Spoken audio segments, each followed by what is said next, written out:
For more on the news for both of those teams, our senior NBA insider Adrian Wojnarowski joins us now. So, Woj, the Clippers, they just made a trade. What details can you give us? Yeah, Portland and the Clippers acquiring, Robert Covington and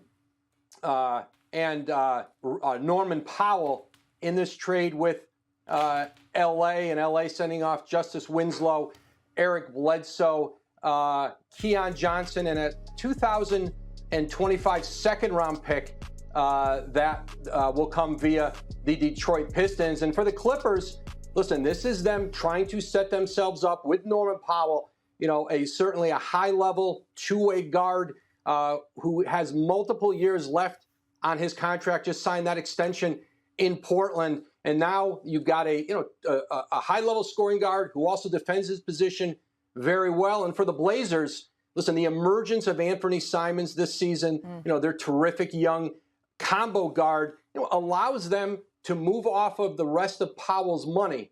And you're going to want to sign Simons to an extension this summer. And both these teams, Malika, they're going to continue to be active between now and the trade deadline next week. I think there's more moves for both to make.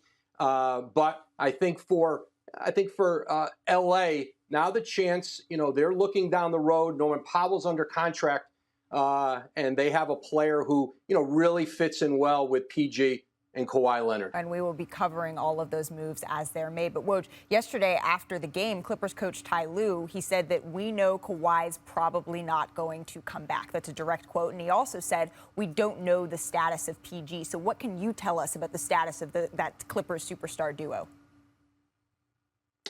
I think it's always been something of a long shot of Kawhi Leonard playing this season, but the Clippers haven't ruled it out. They just got to see where they are later in the year as his rehab progresses, where the team is, how he feels, what it looks like long term for him, because that's the important part for the Clippers.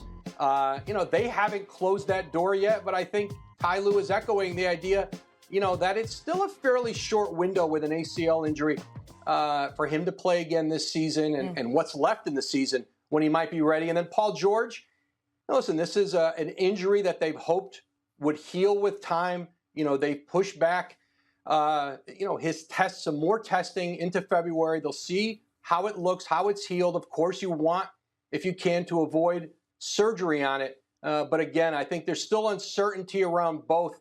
But the trade today, I think, really sets up the Clippers long term. I think for both teams, you look at projecting them out, it made sense for both sides. Absolutely. And as Ty Lue said, Paul George is going to have an MRI in the coming weeks. Woj, thank you so much for joining us and for all of your reports.